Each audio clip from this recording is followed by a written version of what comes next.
El tiburón, el depredador más temido y peligroso del océano. Pero hasta el gran tiburón blanco se acobardaría ante el tiburón más grande que jamás ha existido, el megalodonte, cuya traducción literal sería gran diente. Se trata de un tiburón prehistórico cuyas mandíbulas de unos 3 metros contaban con auténticas sierras en forma de dientes. Con estas mandíbulas, el megalodonte ocasionaba grandes daños a las ballenas más grandes del océano. Sus dientes eran enormes. Entre 15 y 17 centímetros de largo. Estaban muy afilados. Funcionaban como una sierra de verdad y tenían forma de triángulo. Han pasado 2 millones de años desde que el último megalodonte desapareció misteriosamente de los registros fósiles, y los científicos están intentando averiguar la forma, el tamaño y el comportamiento de uno de los depredadores más temidos de la historia.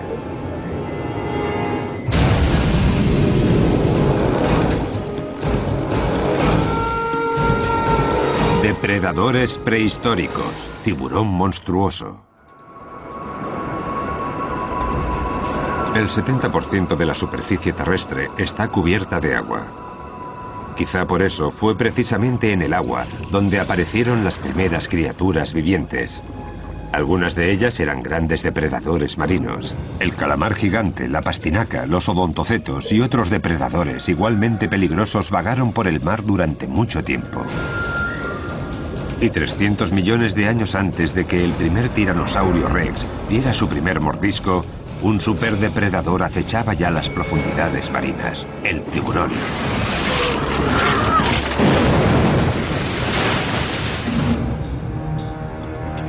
Los paleontólogos han encontrado importantes pruebas fósiles de su existencia hace más de 400 millones de años.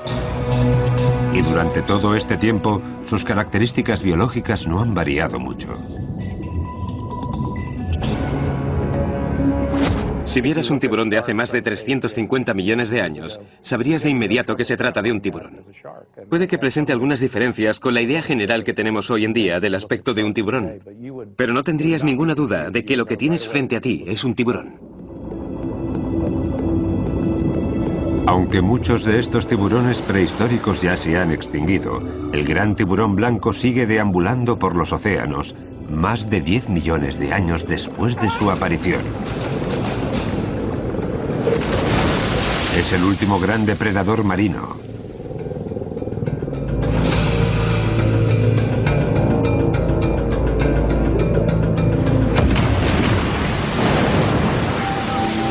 Pero hasta el gran tiburón blanco se acobardaría ante el tiburón gigante que surcó los 7 mares y que dominaba a todos los demás habitantes del océano. El megalodonte, cuya traducción literal sería gran diente. El megalodonte era un tiburón gigante que vivió desde hace unos 25 millones de años hasta hace aproximadamente unos 2 millones de años. Es el depredador oceánico más grande del que existen pruebas fósiles. Un depredador fantástico, enorme, gigante. Los mares no han conocido otro igual desde entonces.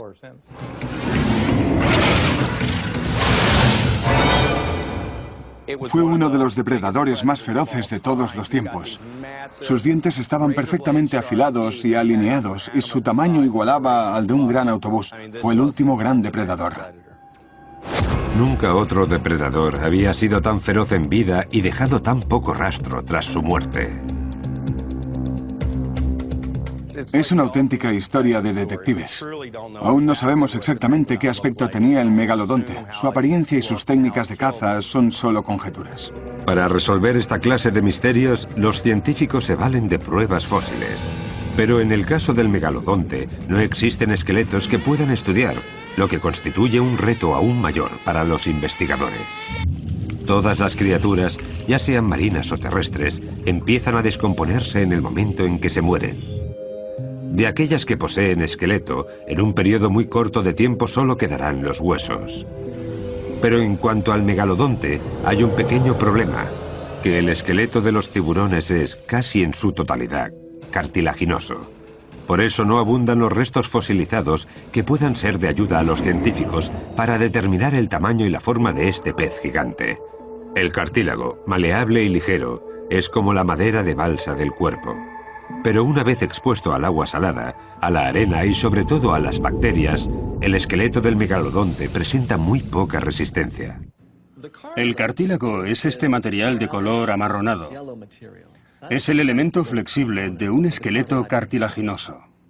Si os fijáis, podréis ver estos prismas diminutos que añaden apoyo estructural y rigidez al cartílago que, de no ser por eso, sería totalmente flexible. Lo malo es que los prismas de los que os hablaba están unidos por fibras orgánicas que se descomponen tras la muerte del animal, favoreciendo así su desaparición completa. En cuestión de semanas, los cartílagos del tiburón se separan y desaparecen.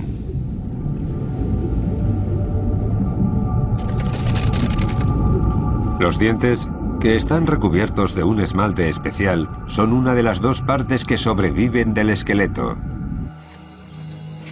Estos enormes dientes son además muy largos.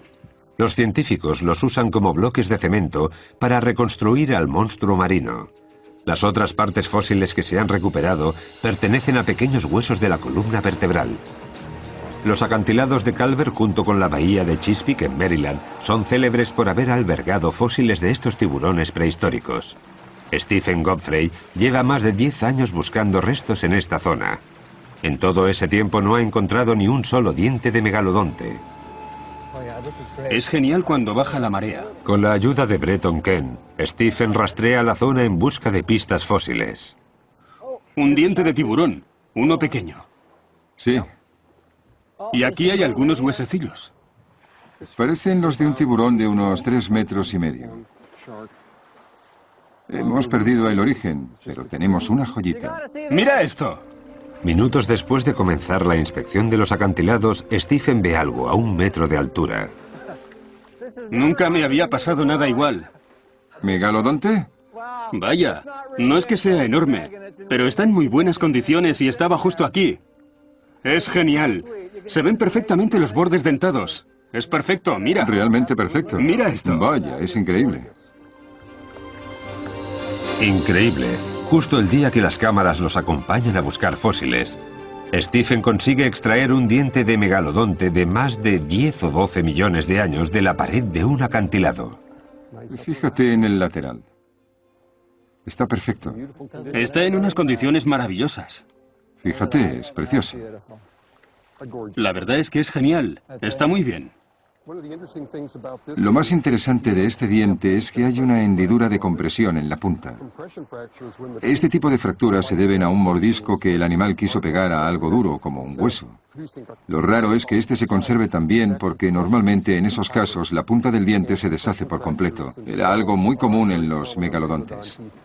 Las fracturas por compresión, así como otros accidentes violentos diversos variados de un mal mordisco a una presa, han hecho que los dientes de los tiburones evolucionaran durante los últimos 400 millones de años. Ahora renuevan su dentadura con frecuencia. En unos 25 años de vida, un tiburón llega a albergar alrededor de 20.000 dientes. Otros depredadores, como los cocodrilos, también renuevan la dentadura, pero solo los tiburones producen tal cantidad de dientes. Su boca y sus encías conforman una cadena infinita de sustitución de dientes por encima y por debajo de las encías. Estos dientes se mantienen a la espera de que llegue su turno para ponerse en primera fila. Con solo los dientes de estas criaturas, los científicos han averiguado muchas cosas sobre el megalodonte. Cuando encuentras un diente como este, el resto ya da igual. El día ha valido la pena.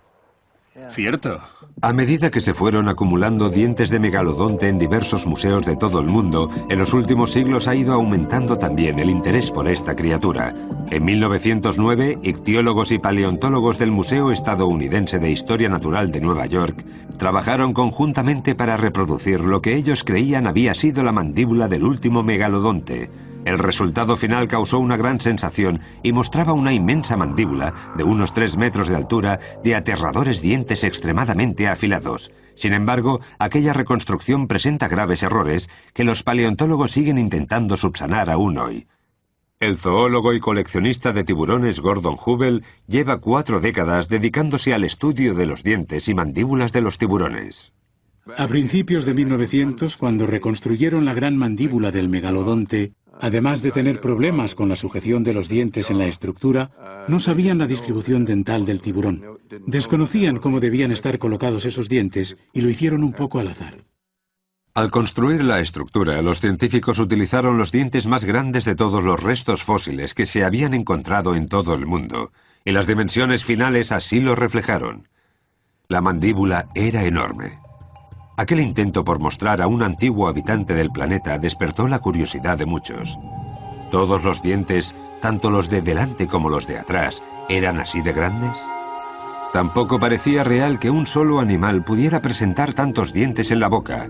Aquella versión del megalodonte tenía más dientes que el tiburón blanco actual. Todas estas dudas alimentaron un debate aún mayor. ¿El tiburón blanco actual es el que más se parece en tamaño y forma al megalodonte? ¿Cuántas similitudes hay de verdad entre ellos? Ryan Johnson se dedica a estudiar al gran tiburón blanco en las aguas de la costa de Sudáfrica. Supongo que los científicos que encontraron los enormes dientes fosilizados intentaron relacionarlos con un animal moderno que pudiese tener algo similar. Y el único animal real que se te viene a la cabeza al ver algo así es el tiburón blanco. Supongo que por eso nos pasamos el tiempo comparando ambos animales, como si el gran tiburón blanco fuera en realidad una pequeña versión de lo que fue el megalodonte en los tiempos prehistóricos. El gran tiburón blanco se mantiene en un lugar privilegiado de la memoria de muchos marineros, pescadores y demás amantes del mar. El tamaño máximo que puede llegar a alcanzar un tiburón blanco es probablemente la duda sobre la que más han debatido en todo el mundo los biólogos especializados en tiburones. Si le preguntas a un pescador, seguramente te diga algo como: mi barco mide 6 metros y aquello se salía casi 1 metro para cada lado, así que mediría unos 8 metros. Y puede que no sea cierto. La verdad es que los tiburones blancos más grandes que se han conocido hasta ahora miden unos 6 metros de longitud y pesan alrededor de 1.800 kilos. Se cree que un megalodonte podía alcanzar entre 15 y 17 metros y pesar hasta 4,5 toneladas. Creo que la comparación entre ambas especies es bastante buena, pero no debemos olvidar que lo único que sabemos del megalodonte lo hemos averiguado exclusivamente por sus dientes.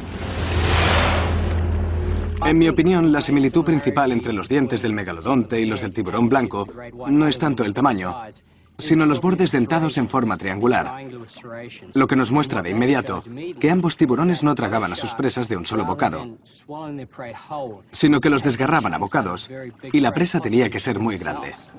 En 1988, el científico Gordon Hubel recibió una llamada de un colega suyo, también coleccionista de fósiles, para comunicarle el hallazgo de una mina de fosfato en Florida. Larry Martin había descubierto un grupo de 95 dientes de un solo tiburón megalodonte. Esta dentadura se convirtió en el santo grial de la investigación sobre esta especie marina. Acaban de descubrir buena parte del misterio que rodeaba a esta criatura monstruosa. Es el juego de dientes de megalodonte más completo que se ha encontrado hasta ahora. Para nosotros su importancia radica en el hecho de que cuando logremos recomponer la dentadura, podremos determinar si este animal estaba o no emparentado con el tiburón blanco, y si, por el contrario, pertenece a una rama distinta de tiburones. 80 años después de que hubieran reconstruido la primera mandíbula, los dientes con los que trabajaba Hubel era la clave para calcular el tamaño y la forma reales de aquel gran depredador que una vez surcó los mares.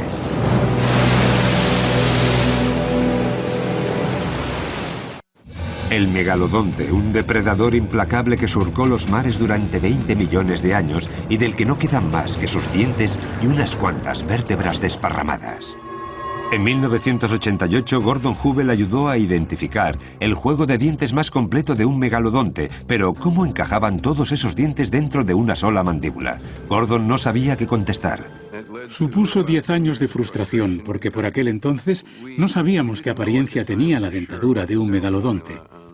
Por lo que cada vez que venía a visitarnos algún científico o simplemente alguien que quería ver los dientes, le pedíamos al visitante que los colocara como él creía que debían de estar. Uno de los rasgos más característicos del tiburón blanco actual es que su tercer diente sobresale con respecto a los demás. Eso era exactamente lo que nos despistaba.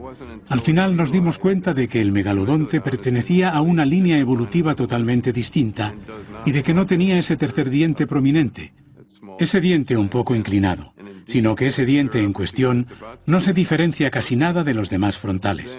Fue entonces cuando empezaron a encajar las piezas. En la mandíbula superior hay 24 dientes, en la inferior 22. Además de los 46 dientes perfectamente visibles, hay otros 200 escondidos en fila, a la espera de salir al frente algún día para tomar parte en la cruenta lucha por la supervivencia. En la actualidad hay varios científicos y museos interesados en colaborar con los conocimientos ya adquiridos para la recreación total de una dentadura de megalodonte. Un coleccionista de fósiles, John Baviers, posee una colección increíble de dientes de megalodonte. Con la ayuda del restaurador Brad Archer se dispuso a reconstruir una mandíbula completa de este antiguo habitante marino. Nadie se ha embarcado hasta ahora en un proyecto similar, al menos no en uno de estas dimensiones. Baviers y Archer trabajaron con ahínco para averiguar la forma y la colocación de los dientes superiores e inferiores con la ayuda de varios modelos y fotografías de la mandíbula de tiburones blancos y de reconstrucciones de megalodontes. Al principio pensamos que no nos iban a caber tantos dientes porque eran demasiado grandes y no había espacio en una sola mandíbula, a no ser que el tiburón solo tuviera 4 en cada mandíbula, pero sabíamos que eso no era cierto. Primero lijan los dientes con cuidado, después los agujerean un poco por abajo y les insertan un alambre metálico. Con este último lo enganchan al molde de la mandíbula. Pero aún así necesitarán ayuda para colocarlos. Para ello solicitaron la colaboración de Gordon Hubel y sus amplios conocimientos sobre la materia con el objetivo de, entre los tres, organizar los dientes cuanto antes. Analizamos todos los dientes de que disponíamos y después los fuimos juntando tanto como podíamos. En septiembre de 1994 las mandíbulas estaban terminadas. Los tres hombres subieron la gran reconstrucción a una furgoneta y la trasladaron al Museo del Estado de Arizona. El resultado asombroso. A pesar de no alcanzar las dimensiones de la que se había reconstruido en Nueva York en 1909, no cabía duda de que el animal en cuestión tenía que haber sido inmenso para poder albergar una dentadura semejante. Esta boca tiene unos 2,30 metros de altura y unos 2,80 metros de ancho. Y en total tiene unos 254 dientes, todos ellos reales. Una vez que los científicos habían logrado hacerse una idea del tamaño de los dientes y la mandíbula del megalodonte, pasaron a calcular las supuestas dimensiones del resto del cuerpo.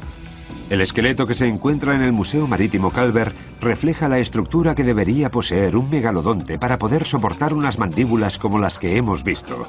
El siguiente paso consistiría en crear una representación de la bestia marina. ¿Qué aspecto tendría una criatura de este tamaño si os la encontraseis nadando en vuestra dirección? Michael Godfrey, que ya había trabajado con este esqueleto, creía que ahora sí podía especular sobre el aspecto general del megalodonte y conjuntamente con Jim Melly, maquetista de animales, creó una maqueta de megalodonte. Este tipo de obras nacen de la comunión perfecta entre la ciencia y el arte. Se parte de información científica y se obtiene una escultura. En la actualidad, hay una réplica de un megalodonte de 15 metros, colgando en el Museo de Historia Natural de San Diego. Tras la investigación, tras haber trabajado con estas maquetas, con los dibujos, con las especies actuales, ahora podemos decir que hemos obtenido un resultado preciso. Estamos ante la reconstrucción más exacta biológicamente hablando de lo que pudo ser un megalodonte. A partir del primer diente de megalodonte encontrado hace ya muchos años, los científicos han logrado crear una representación asombrosa de una criatura monstruosa, con cientos de dientes listos para infligir un daño mortal a sus presas. Una boca de casi 3 metros de ancho y 2 de alto. Un cuerpo de más de 15 metros de longitud. El megalodonte era enorme y si tenemos en cuenta las dimensiones de los fósiles encontrados y de la reconstrucción que hemos logrado, podría decir que el peso total del animal ascendería seguramente a las 50 toneladas. Ciertamente un animal enorme. La pregunta ahora ya no era qué aspecto tenían el tiburón y sus mandíbulas, sino más bien cómo trabajaban estas. Los científicos estudian el comportamiento del gran tiburón blanco actual para hacerse una idea del que presentaba el megalodonte en sus tiempos. Creen que ambos tiburones utilizaban las mismas estrategias para impulsarse, para cazar, para desgarrar a bocados a sus presas. Para hacernos una idea más exacta, salimos de excursión con Ryan Johnson a las aguas de la bahía Mosel, Sudáfrica, infestada de tiburones. Mira ese de ahí. Los hígados frescos de otros peces actúan como cebo perfecto para los tiburones. No tardamos en ver el primero. Vamos allá. Si lo sujetamos así, nuestro amigo empezará a mover bruscamente la cabeza. Eso es, tira. Tira. Este era pequeño. Cuando muerde a su presa, lo agarra con fuerza y empieza a mover bruscamente la cabeza. Por eso el tiburón es único. No se conforma con morder y desgarrar y tragar, sino que quiere además ir arrancando trozos de carne poco a poco, a medida que va comiendo. Para Ryan no es suficiente observar con cautela desde la cubierta del barco. Por eso decide acercarse al gran tiburón blanco y comprobar de primera mano sus métodos. La tecnología más moderna nos ayuda a ver y oír en tiempo real lo que ocurre allí abajo. Gran parte del poder natatorio del tiburón blanco parte de su cola. Para ello cuenta con 2 músculos muy desarrollados. 2 bandas rojas que van desde la parte anterior del cuerpo hasta la cola. Funcionan como si se tratara de 2 pistones que se mueven de adelante a atrás y convierten al tiburón en uno de los nadadores más rápidos del océano. Hace algunos años realizamos varios experimentos para calcular la velocidad con la que rompen a la superficie algunos de estos tiburones. Y varios de ellos alcanzaron los 32 kilómetros por hora. Es probable que hace 12 millones de años el megalodonte hubiera alcanzado una velocidad similar. Al parecer una especie más pequeña, un cetáceo más ágil y bastante similar a la ballena enana actual, habría sido una de las presas más comunes del megalodonte. Y aún así habrían supuesto un gran reto para la habilidad del antiguo tiburón. Esta ballena medía alrededor de 1/5 parte de la longitud de un megalodonte adulto, pero habría pesado unos 9.000 kilos. Gracias a los músculos de su cola, el gran carnívoro de 15 metros de longitud se abalanzaba sobre su presa cerca de la superficie. Aunque la ballena no sería capaz de alcanzar la velocidad punta del megalodonte, sí era igualmente muy ágil, lo que no impedía que gracias a la potencia y a la velocidad que alcanzaba aquel monstruoso tiburón, este fuera capaz de salir a la superficie de un gran salto con una ballena de 9 toneladas en sus fauces. En cuestión de segundos, la cena estaba lista. El megalodonte no dejaba lugar a dudas. Su fuerza y su agilidad lo proclamaban el rey de los océanos de todo el mundo. El megalodonte fue el rey de los mares durante casi 20 millones de años. Pero incluso los superdepredadores han de seguir la línea evolutiva si quieren mantener su linaje generación tras generación. Los científicos creen que, al igual que el tiburón blanco, el megalodonte prehistórico también daba a luz. Y probablemente una sola cría cada vez. Hay que tener en cuenta que, dadas las dimensiones del megalodonte adulto, es probable que una cría recién nacida midiera ya entre 2 y 3 metros, que no está nada mal. Y las crías nacían ya con hambre. No se me ocurre ningún motivo por el que estas crías no nacieran ya capaces de cazar presas más grandes que ellas mismas. Un grupo de dugones, o vacas como se les llama en ocasiones, podría ser el manjar elegido para el primer menú de un superdepredador. Esta especie de vacas marinas era uno de los mamíferos marinos preferidos del megalodón. Pertenecen a los dugones y no a los manatíes. Estos últimos están más evolucionados que los primeros. La cola de los dugones se parece más a la de los delfines, al contrario que la de los manatíes, que es mucho más similar a la de los castores. Un dugón adulto puede medir hasta 3,5 metros de longitud, mientras que una cría de megalodón alcanza al nacer los 3 metros. Teniendo en cuenta estas dimensiones, podría parecer que la cría de tiburón estaría en desventaja, pero el tamaño no es el único elemento de la ecuación. Son animales extremadamente lentos. Esta es la fracción de una costilla de dugón, muy pesada y densa. Si os fijáis, veréis la marca de un mordisco que la atraviesa. Obviamente esa marca pertenece al mordisco de un tiburón muy grande. La cría de tiburón hambrienta avanza decidida. Un dugón joven y pequeño reacciona tarde y el tiburón se hace con él. La primera de muchas presas. Ahora los científicos quieren averiguar cuál era la esperanza de vida de estos tiburones gigantes. En el laboratorio paleontológico del Museo de Historia Natural de Florida, Bruce McFadden y sus estudiantes están investigando la esperanza de vida y los hábitos alimenticios de estos tiburones prehistóricos. Para ello estudian los anillos de crecimiento que quedan marcados en las pocas vértebras de megalodonte que se han encontrado hasta ahora. Esta es una de las técnicas de investigación más prolíficas para conocer mejor a estas bestias marinas. Contamos las marcas como otros científicos cuentan las de los árboles. La sección inferior de la vértebra de un tiburón se conoce bajo el nombre de centrum. En el megalodonte estas partes son bastante escasas. Los científicos estudian las pocas muestras disponibles para intentar aprender más cosas sobre este monstruo prehistórico. La mayoría de las muestras que hemos estudiado nos indican que el megalodonte vivía entre 25 y 40 años, aunque podría haber vivido más tiempo porque no tenía depredadores conocidos. Se calcula que un megalodonte necesitaría entre 600 y 1200 kilos de carne al día para sobrevivir, por lo que un animal con tanta energía como este tenía que disponer de muchos peces y mamíferos marinos a diario. No sabemos exactamente de qué se alimentaban. Tampoco importa mucho. Lo que está claro es que estos tiburones enormes pasaban gran parte de su tiempo buscando comida sin parar. Y 15 millones de años después, los océanos del Mioceno se llenaron de nuevas especies marinas que servían de alimento para el gran megalodonte, ballenas, delfines, dugones, tortugas de mar y grandes cantidades de peces inundaron las costas de todo el mundo. Seguramente el megalodonte se los comía a todos. Las ballenas más comunes durante el Mioceno eran los Cetotherium, pequeñas ballenas que medían entre 3 y 6 metros que se encontraron en las aguas más cálidas del planeta.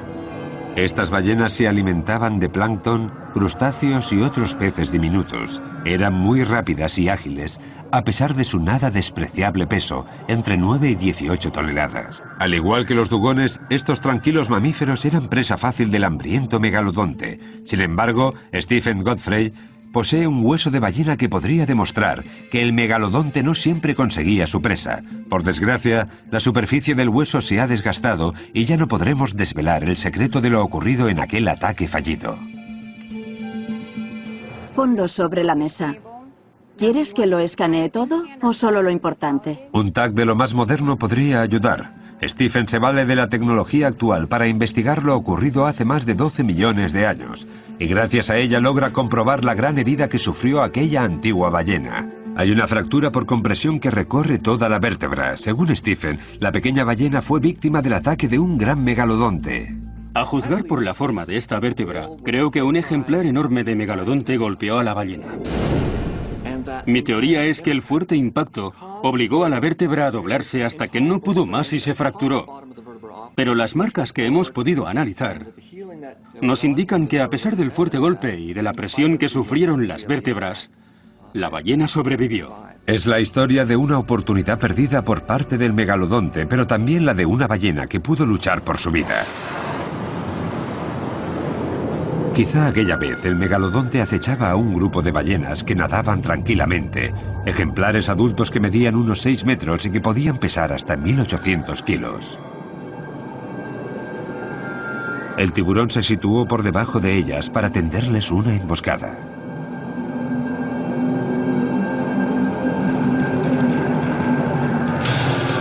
Pero las ballenas dudaron y el tiburón falló en la trayectoria. Las fauces del megalodonte no alcanzaron su objetivo y su cabeza se estrelló contra el lomo de la ballena. Como muestra el TAC, esta vez la ballena, que tuvo mucha suerte, pudo escapar. En la mayoría de los casos son presa fácil para el tiburón. Solo que 20 millones de años atrás había otros mamíferos capaces de igualar la agresividad del megalodonte. Este es el cráneo de una ballena antigua que recibía el nombre de escualodón y que poseía la habilidad de la ecolocalización. Seguramente también eran de los grandes depredadores de la época. Podría haber sido un gran contrincante del megalodonte. No alcanzaban el tamaño de aquellos tiburones, pero no se quedaban muy atrás. Podían medir entre 7 y 9 metros, que no es poco. El escualodón era un depredador feroz como lo son hoy en día las orcas. Para intentar comprender el comportamiento de animales que ya se hayan extinguido, no nos queda más remedio que mirar a los que aún tenemos presentes. En el caso de los antiguos escualodones, centramos nuestra atención en las orcas actuales. Sabemos que algunas ballenas sí atacan a tiburones. No son estos últimos los únicos que inician las peleas. El escualodón, con una longitud máxima de 9 metros, no atacaría porque sí a un megalodonte de 15 metros, pero sí se defendería. El tiburón no dudaría un segundo en atacar a un escualodón solitario, pero los científicos creen que estos animales viajaban en grupo.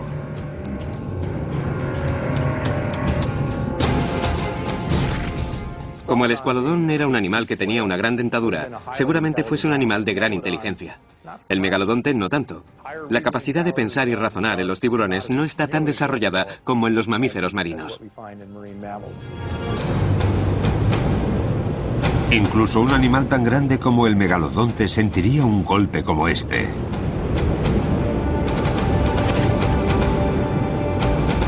Y está en desventaja numérica. Puede que el primer escualodón no sobreviva al ataque. Pero el megalodonte sufrirá en sus carnes las heridas de una dura batalla. Sus cacerías no siempre terminaban bien. Como cualquier otro depredador, solo un porcentaje de sus ataques concluían con un buen atracón de carne fresca. Pero puede que los escualodones y los dugones no fueran el menú de cada día, como sí ocurría con otras especies. Durante el Plioceno, las zonas costeras recibían la visita de grandes grupos de ballenas muy grandes. Aquellos días en los que el megalodonte quería 2 platos y postre, seguramente se atreviera a atacar a un animal aún más grande que él mismo.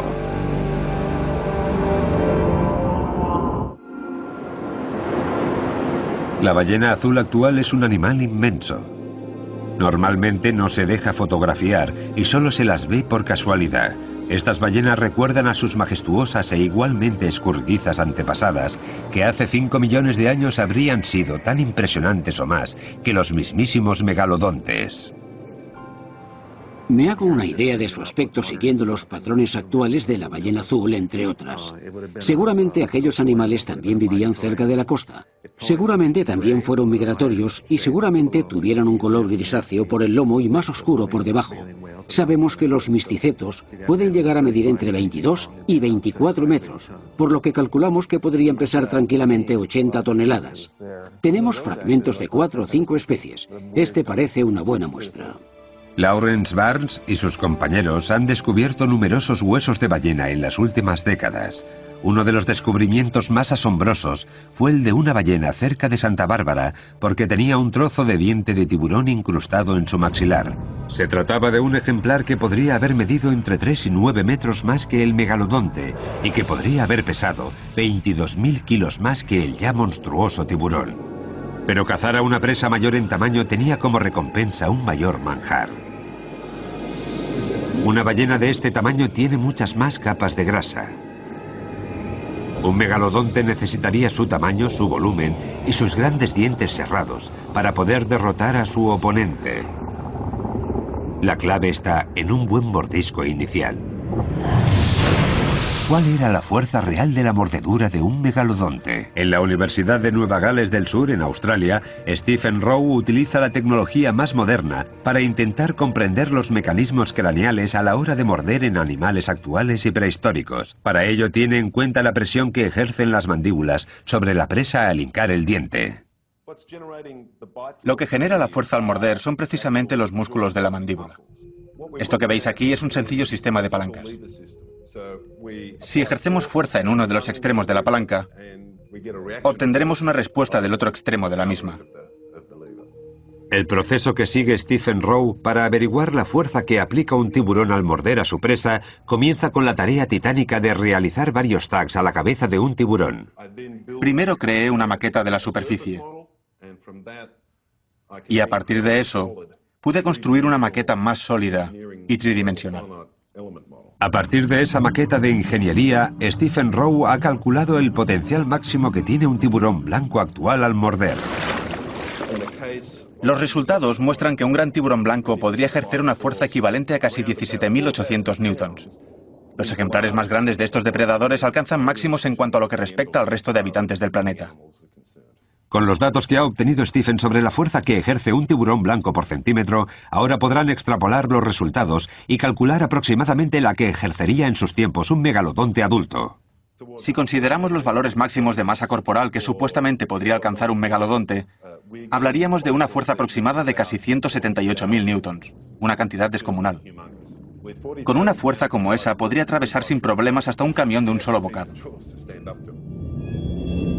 Encontrarse con un animal así tenía que resultar aterrador para cualquier ballena. En la actualidad, muchos misticetos se ponen muy nerviosos cuando ven o escuchan a orcas o ballenas asesinas. Imaginaos lo que supondría para ellas encontrarse de frente con uno de aquellos megalodontes. Tenía que ser horrible. La verdad es que no tendría mucho tiempo para ponerse nerviosa siquiera. Al parecer, el megalodonte se acercaba por detrás a aquellas presas que le superaban en tamaño y les arrancaba de un mordisco la aleta trasera para inutilizarles el sistema de propulsión y evitar que pudieran huir a nado.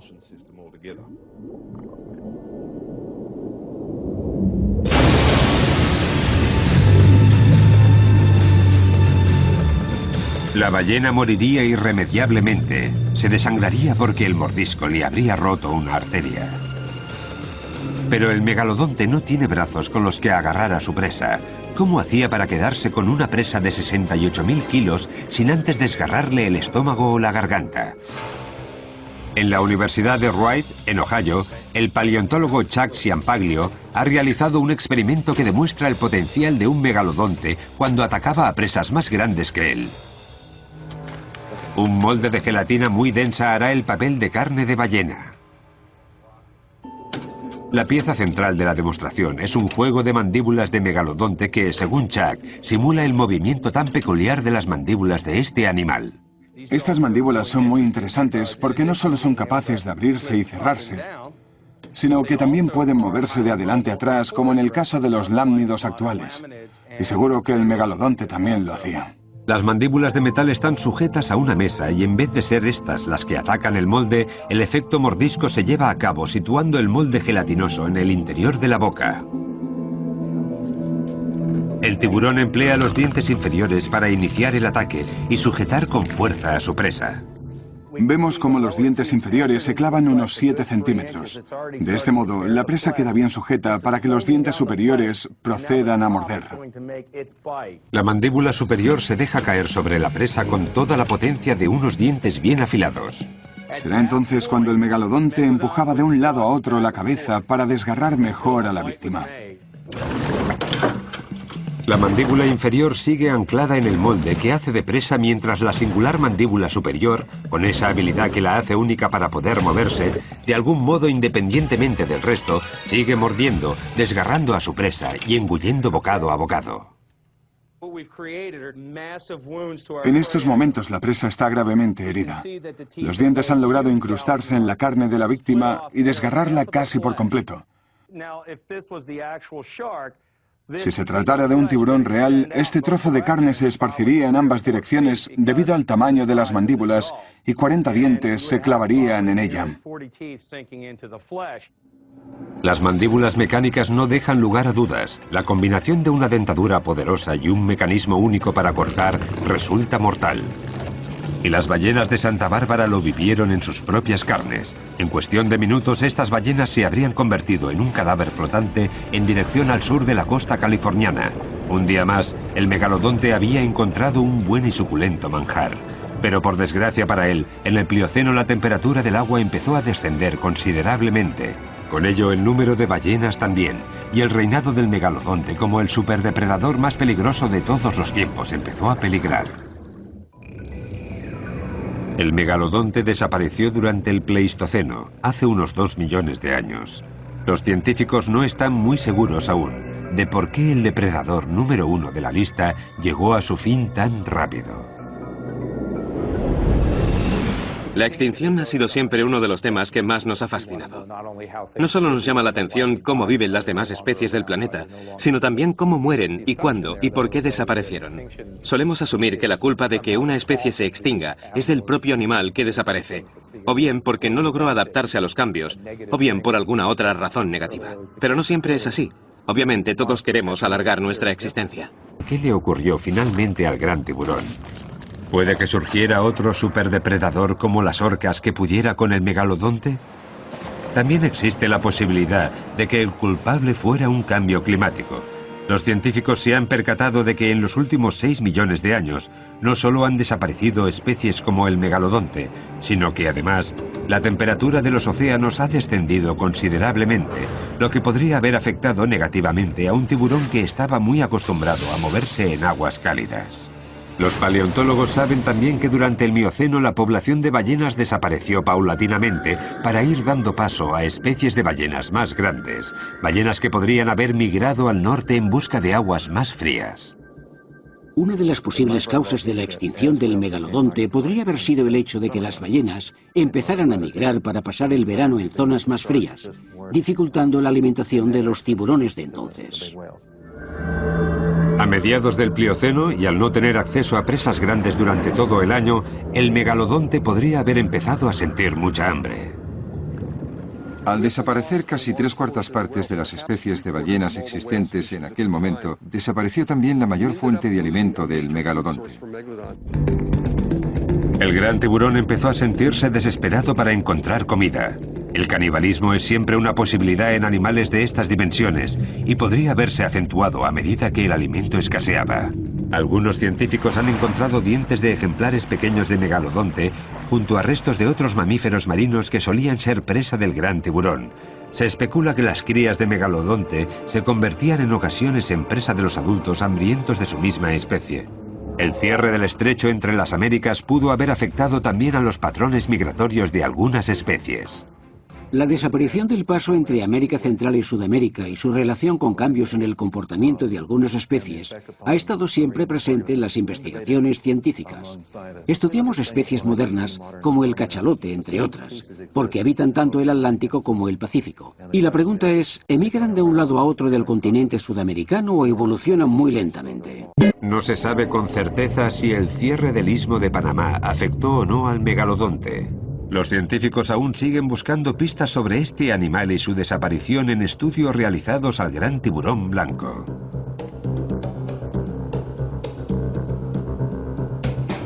Para empezar, esta especie moderna está equipada con un sistema térmico interno conocido como gigantotermia que les permite sobrevivir. La mayoría de los peces son animales de sangre fría, pero el tiburón blanco no. Es capaz de elevar su temperatura corporal por encima de la del agua, uno de los rasgos que había caracterizado a los mamíferos. Para ello cuentan con un sistema especial de vasos sanguíneos que calientan la sangre que va a las partes más importantes del cuerpo, como el sistema sensorial, ojos y nariz, sobre todo. Los paleontólogos aún no saben si el megalodonte también contaba con esa gran habilidad biológica. De no ser así, al enfriarse los mares, seguramente el tiburón blanco pudo adaptarse mejor al descenso de la temperatura del océano. Y lo que es más importante, los científicos creen que al tiburón blanco también lo ayudó el hecho de llevar una dieta mucho más variada. Mientras que el megalodonte se alimentaba básicamente de grandes mamíferos, el tiburón blanco caza también presas más pequeñas y otros peces. Necesitan una cantidad menor de biomasa para seguir viviendo. Y tampoco están sometidos a tanta presión como en el caso de depredadores de la talla del megalodonte. Digamos que a diferencia del gran tiburón blanco, el megalodonte podría haberse encargado de sazonar su propia desaparición. El tiburón blanco era sin duda el animal mejor adaptado y por ello, en la actualidad sigue surcando los mares con éxito. Aunque la duda de si estos dos animales estuvieron alguna vez emparentados sigue carcomiendo a los científicos. El paleontólogo Chuck Ciampaglio y otros compañeros de profesión insisten en que, de haber sido parientes el megalodonte y el tiburón blanco, el parentesco no habría sido directo. Según Chuck, las nuevas tecnologías destacan las diferencias entre ambas especies. Me gustaría aclarar que el megalodonte debería llamarse en realidad Carcharoples megalodon. Quisiera poder cambiarle el nombre, separarlo así del tiburón blanco y seguir investigando. Los dientes del tiburón blanco y los del megalodonte tienen varios puntos en común. Los de ambos son triangulares y serrados, pero los del tiburón blanco y los de sus predecesores no presentan marcas en la base, mientras que en los del megalodonte sí se aprecia una marca prominente en forma de cheurón. Y aunque aumentáramos el tamaño de un diente de tiburón blanco para igualarlo al de un megalodonte, se apreciaría que el primero es bastante más fino y grácil que el segundo. Veamos la conversión. Os mostraré un diente muy pequeño de un megalodonte, del tamaño del de un tiburón blanco, más o menos, y veréis que no se parecen en casi nada. Las dimensiones de las partes serradas son diferentes. Se mire como se mire, estos dos dientes son totalmente distintos. El equipo de investigadores comparó la dentadura del tiburón blanco actual, la del tiburón mako y la del megalodonte. En las diferentes pruebas que realizamos, la dentadura del ya extinguido mako y la del tiburón blanco coinciden en todas ellas, mientras que la del megalodonte no. Por eso hemos llegado a la conclusión de que el tiburón blanco y el megalodonte no son parientes cercanos. Todas las pruebas científicas que estamos realizando lo demuestran. ¿Será cierto? Teniendo en cuenta la primera recreación realizada en 1909, algunos científicos insisten en que, en realidad, el tiburón blanco sí desciende del megalodonte. ¿Y en qué se basan? En varias vértebras de megalodonte fosilizadas. La anatomía de la columna vertebral anima a creer que ambas especies están bastante relacionadas. Para apoyar su teoría, algunos de estos investigadores han decidido centrarse de nuevo en los anillos centrales de las vértebras de megalodonte. Creo que las vértebras nos facilitan pistas muy importantes y que no debemos dejarlas de lado. Pero los restos de vértebras con estos anillos escasean. De los 16 o 17 años que vivió este tiburón en todo el mundo, solo hemos encontrado entre 1 y 2 docenas de vértebras para poder estudiar. Tendremos que esperar hasta que los científicos logren recopilar datos generales sobre este aspecto. Quizá la información atrapada en los anillos centrales de las vértebras pueda darnos la respuesta final sobre si el megalodonte ha dejado su herencia genética en el gran tiburón blanco actual. En lo que sí están todos de acuerdo es en el hecho de que aún nos queda mucho por aprender del aspecto físico y del comportamiento del megalodonte. Y hay algo de lo que nadie duda, de que la combinación especial de fuerza física, dentadura inmensa y apetito insaciable creó un animal único en los 400 millones que tiene la historia de los tiburones. El gran diente sigue siendo el rey de los mares de todos los tiempos.